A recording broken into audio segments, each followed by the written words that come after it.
Shri Abraham മാനുവലാണ് നമ്മോടൊപ്പം ഉള്ളത്. എങ്ങനെയാണ് താങ്കളെ അടിയന്തരാവസ്ഥയിൽ അറസ്റ്റ് ചെയ്യുന്ന ഒരു സാഹചര്യം ഉണ്ടായത്? 1975 ജൂൺ 25-ാം തീയതി അർദ്ധരാത്രിയാണ് ശ്രീമതി ഇന്ദിരാഗാന്ധി അടിയന്തരാവസ്ഥ പ്രഖ്യാപിക്കുന്നത്. പിറ്റേ ദിവസം രാവിലെ റേഡിയോയിലൂടെയാണ് ജനങ്ങൾ ഇവരെ അറിയുന്നത്. പത്രങ്ങളിൽ വെറും വാർത്തയേ ഉണ്ടായിരുന്നുള്ളൂ, അടിയന്തരാവസ്ഥ പ്രഖ്യാപിച്ചു, നേതാക്കന്മാർ അറസ്റ്റ് എന്ന്. പക്ഷേ ആരുടെയും ഫോട്ടോ അന്ന് കൊടുത്തിരുന്നില്ല. ചില പത്രങ്ങൾ മാത്രം പേര് കൊടുക്കാതെ ജയപ്രകാശ് നാരായണൻ്റെയും മൊറാർജി ദേശായിയുടെയും അതുപോലെ അറസ്റ്റ് ചെയ്യപ്പെട്ട കുറേ ആൾക്കാരെ ഫോട്ടോ മാത്രം കൊടുത്തു. അതിൽ നിന്നും ഇവരെല്ലാം അറസ്റ്റിലായെന്ന് മനസ്സിലായി. അന്ന് ഇതുപോലുള്ള വാർത്താ വിനിമയ ബന്ധങ്ങളില്ലാത്തതുകൊണ്ട് പൂർണ്ണ വിവരങ്ങൾ അറിയുന്നതിന് പിന്നെയും താമസം നേരിട്ടു. അങ്ങനെ ഇരിക്കെ സഖാവ് കെ ചന്ദ്രശേഖരൻ്റെയും മറ്റു നേതൃത്വത്തിൽ കോഴിക്കോട് കലക്ട്രേറ്റ് വിക്കറ്റ് ചെയ്തു. വിക്കറ്റ് ചെയ്ത ആളുകളെ അതിക്രൂരമായി മർദ്ദിച്ചു. കുറേ ആൾക്കാരെ അറസ്റ്റ് ചെയ്തു. സഖാവ് ചന്ദ്രശേഖരനെയും മറ്റും അറസ്റ്റ് ചെയ്ത് DIR പ്രകാരം കേസെടുക്കാതെ അദ്ദേഹത്തെ നിസ്പ്രകാരം കണ്ണൂർ ജില്ലയ്ക്ക് അയക്കുകയാണ് ഉണ്ടായത്. അങ്ങനെ ഒരുപക്ഷെ അടിയന്തരാവസ്ഥക്കാലത്ത് കേരളത്തിലെ ആദ്യത്തെ നിസാ തടവുകാരനായി ജയിലിലടയ്ക്കപ്പെട്ട ആൾ സോയിസ്റ്റ് പാർട്ടിയുടെ നേതാവ് സഖാവ് ചന്ദ്രശേഖരനാണ്. 12-ാം തീയതി ആ ബന്ദ് പൊളിഞ്ഞു പോയി. കാരണം പോലീസിനെ ഇടപെട്ട് അടച്ച കടകൾ തുറപ്പിച്ചു. ഞങ്ങൾ പുറത്തിറങ്ങിയില്ല. 12-ാം തീയതി ഞാൻ എൻ്റെ സുഹൃത്തും സോയിസ്റ്റ് നേതാവുമായ മലയോരത്തെ ഏറ്റവും വലിയ വിപ്ലവകാരിയായ സഖാവ് കോക്കപ്പള്ളി പാപ്പച്ചൻ്റെ വീട്ടിലായിരുന്നു. അദ്ദേഹത്തിൻ്റെ മകനാണ് ഇന്ന് ഞങ്ങളുടെ മണ്ഡലം പ്രസിഡന്റ് ടാർസൻ ജോസഫ്. അവിടെ ഇരുന്ന് ഞങ്ങൾ വിവരങ്ങളൊക്കെ കുറേശ്ശെ അറിഞ്ഞു. അപ്പോഴാണ് അറിയുന്നത് പോലീസ് സ്റ്റേഷനിൽ താമരശ്ശേരി സർക്കിൾ ഓഫീസിൽ നിന്ന് ഒരു വിവരം കിട്ടി. അവിടെ കരുത്തരം കിട്ടായിരുന്ന കുറേ ആളുകൾ പറഞ്ഞു എബ്രഹാം മാനുവലിനെ അറസ്റ്റ് ചെയ്യണമെന്ന്. എന്തിനാണെന്ന് എനിക്ക് പിടികിട്ടിയില്ല. ബെന്നിൻ്റെ പേരിലല്ല എന്ന് മനസ്സിലായി. കൂടുതൽ അന്വേഷിച്ചപ്പോൾ മനസ്സിലായി കോഴിക്കോട്ടും കേരളത്തിലെയും കുറേ സോയിസ്റ്റുകാരെ അറസ്റ്റ് ചെയ്യാൻ തീരുമാനിച്ചിട്ടുണ്ട് എന്ന്. നിസപ്രകാരം അങ്ങനെ കോഴിക്കോട് ജില്ലയിൽ നിസപ്രകാരം അറസ്റ്റ് ചെയ്യാനുള്ള 4 സോയിസ്റ്റ് നേതാക്കന്മാരുടെ പേര് പുറത്തായി. അതൊന്ന് അരങ്ങ Sreedharan, MB Veerendrakumar, AK Abu Sahib, Abraham Manuel എന്ന പേരുകാരൻ ഞാൻ. അന്ന് രാത്രി തന്നെ അരങ്ങ ശ്രീധരനെ വീട്ടിൽ നിന്ന് അറസ്റ്റ് ചെയ്തു. AK അബു സാഹിബിനെയും വീരേന്ദ്രകുമാറിനെയും അറസ്റ്റ് ചെയ്യാൻ സാധിച്ചില്ല. ഞാൻ ഒളിവിലായതുകൊണ്ട് എന്നെയും കിട്ടിയില്ല. അപ്പോൾ സ്വാഭാവികമായും ഏത് നിമിഷവും പോലീസ് അറസ്റ്റ് ചെയ്യുമെന്നുള്ളൊരു ധാരണ എനിക്കുണ്ടായി.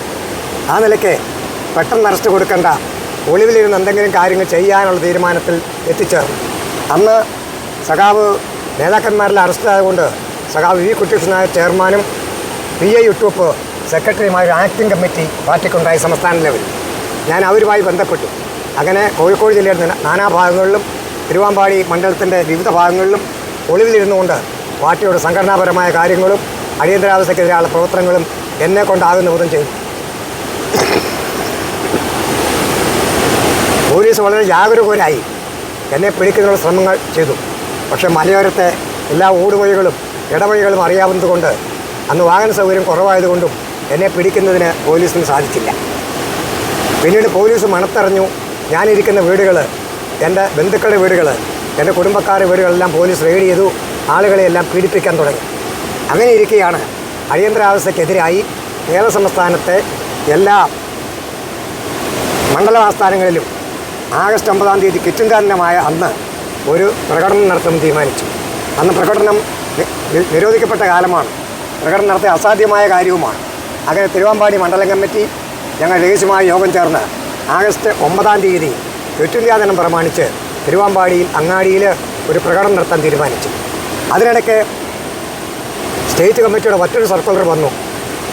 ഈ പ്രകടനം നടത്തിക്കഴിഞ്ഞ് പോലീസ് അറസ്റ്റ് ചെയ്യുന്നില്ല, അല്ലെങ്കിൽ പിരിച്ചുവിടുകയാണെങ്കിൽ ഏതെങ്കിലും ഗവൺമെൻറ് ഓഫീസ് അന്ന് പിക്കറ്റ് ചെയ്ത് അറസ്റ്റ് വരിക്കണം എന്ന്.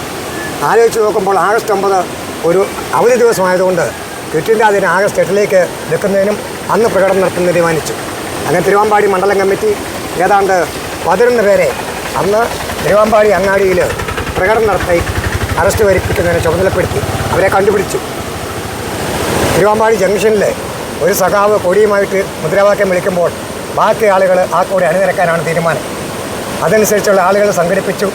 എല്ലാം ചെയ്തു കഴിഞ്ഞപ്പോഴാണ് മുകളിൽ നിന്നൊരു നിർദ്ദേശം വന്നു, എന്നോട് സറണ്ടർ ചെയ്യണം എന്ന്. കാരണം ഞാൻ മുഖേന പാർട്ടിക്കാർ പീഡിപ്പിക്കപ്പെടുന്നു, അത് ബുദ്ധിമുട്ടുണ്ട്. അതുകൊണ്ട് വിസ വാറണ്ടുള്ള ഞാൻ കീഴടങ്ങുന്നതാണ് നല്ലത് എന്നുള്ള അഭിപ്രായം മുകളിൽ നിന്നുണ്ടായി. ഞാൻ ആലോചിച്ചു, ഏതായാലും ജയിലിലേക്കാണ് പോകുന്നത്. അങ്ങനെയെങ്കിൽ ഈ പ്രകടനത്തിൽ പങ്കെടുത്തുകൊണ്ട് അറസ്റ്റ് വഹിക്കുന്നതല്ലേ മാന്യത എന്ന്.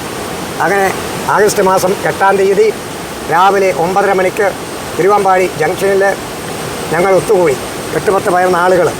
അവിടെ ഞാൻ തന്നെ കൊടി ഉയർത്തി മുദ്രാവാക്യം വിളിച്ചു.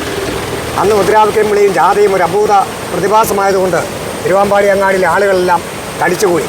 അപ്പോഴേക്കും സഖാക്കൾ ഒത്തുകൂടി. ഞാൻ ഹ്രസ്വമായ ഏതാണ്ട് 5 മിനിറ്റ് അവിടെ പ്രസംഗിച്ചു, സംഭവങ്ങൾ വിശദീകരിച്ചു. അപ്പോഴത്തെ ആളുകൾ വമ്പിച്ച ജനാവലി തിരുവമ്പാടി തടിച്ചുകൂടി.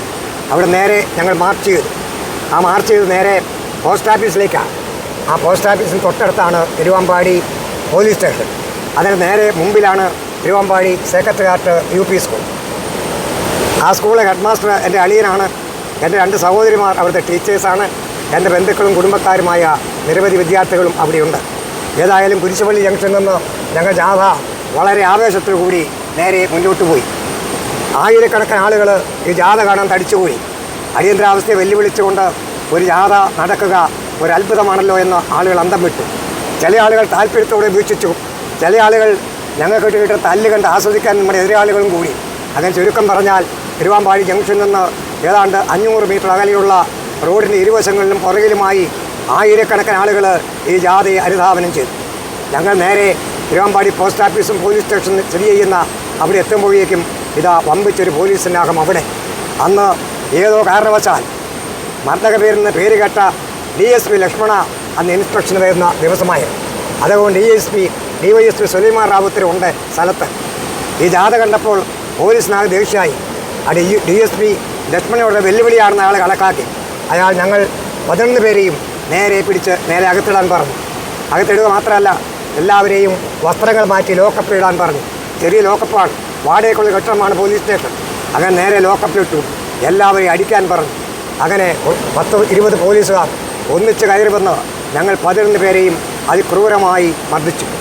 അതിൽ ഏറ്റവും സങ്കടകരമെന്ന് പറയട്ടെ, കൂട്ട നിലവിളി ലോക്കപ്പിൽ നിന്ന് ഉയർന്നു. തൊട്ടടുത്ത UP സ്കൂൾ, ഞാൻ നേരത്തെ സൂചിപ്പിച്ച ആയിരക്കണക്കിന് പിള്ളേർ പഠിക്കുന്ന എൻ്റെ സ്വന്തക്കാരെല്ലാം അധ്യാപകരായിട്ടുള്ള ആ സ്കൂളാണ് മുമ്പിൽ. അപ്പോഴത്തേനും ബെല്ലടിച്ച് സ്കൂൾ തുടങ്ങാനുള്ള സമയമായി. ഈ കൂട്ട നിലവിളി കേട്ട് എൻ്റെ സഹോദരന്മാർ പൊട്ടിക്കരഞ്ഞു, അവിടുത്തെ ടീച്ചേഴ്സ്. അതോടുകൂടി പിള്ളേരും കരച്ചിലായി. ആകെ ബഹളം. ആയിരക്കണക്കിന് പിള്ളേർക്ക് കണ്ടുകൊണ്ട് അവരും കരയുന്നു.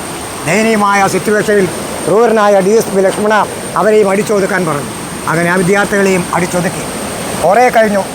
1-2 മർദ്ദനം കഴിഞ്ഞപ്പോഴാണ് സ്പെഷ്യൽ ബ്രാഞ്ചിൻ്റെ സുകുമാരൻ എന്ന് പറഞ്ഞ ഹെഡ് കോൺസ്റ്റബിൾ DSPയോട് ഒറ്റയ്ക്ക് പറഞ്ഞു, സാർ, നമ്മൾ അന്വേഷിക്കുന്ന എബ്രഹാം മാനുവലാണ് ആ കൂട്ടത്തിൽ ഒരാൾ എന്ന്. ഞാൻ ഒളിവിൽ നടക്കുന്ന കാലത്തും എന്നെ പിടിക്കുന്നതിന് ആർക്കും സാധിക്കാത്തതിൻ്റെ കാരണം എൻ്റെ ചെറിയ ശരീരമായതുകൊണ്ടും എന്നെ ആരും തിരിച്ചറിയാത്തത് കൊണ്ടുമാണ് ഞാൻ ഒളിച്ചു നടന്നത്.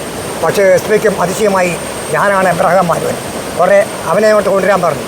വന്ന പാടെ അയാൾ എൻ്റെ മുഖത്ത് അടിച്ചു. ഒരു SPയും ചെയ്യാത്ത ഏറ്റവും ക്രൂരമായ രീതിയിൽ ലക്ഷ്മൺ അടിച്ചു. അരിക്കോടൊപ്പം അല്ല, എവിടെയാണ് വീരേന്ദ്രകുമാർ എന്ന് ചോദിച്ചു. ഞാൻ പറഞ്ഞു എനിക്ക് അറിഞ്ഞുകൂടാ എന്ന് പറഞ്ഞു. നിന്നെക്കൊണ്ട് ഞാൻ പറയിപ്പിക്കും എന്ന് പറഞ്ഞ് വീണ്ടും അടിച്ചു. ഞാൻ പറഞ്ഞു എനിക്ക് അറിയാത്ത കാര്യത്തെ പറയാനാവില്ല എന്ന് പറഞ്ഞ് ഞാൻ ഒഴിഞ്ഞു. ഉടനെ തന്നെ അദ്ദേഹം പറഞ്ഞു പോലീസിനോട് ഇവനെ കൊണ്ടുപോയി നേരെ കൺട്രോൾ റൂമിൽ ആക്കാൻ. അന്നേരം തന്നെ എന്നെ വിലങ്ങ് വെച്ച്, അപ്പോൾ എൻ്റെ ഡ്രസ്സ് തിരിച്ചു വന്നു, ഷർട്ടും മുണ്ടും ഒക്കെ ഇട്ട് എന്നെ വിലങ്ങ് വെച്ച് തിരുവമ്പാടി അങ്ങാടിയിലൂടെ നേരെ പോലീസ് കോഴിക്കോട് കൺട്രോൾ റൂമിലേക്ക് എത്തിക്കുന്നു.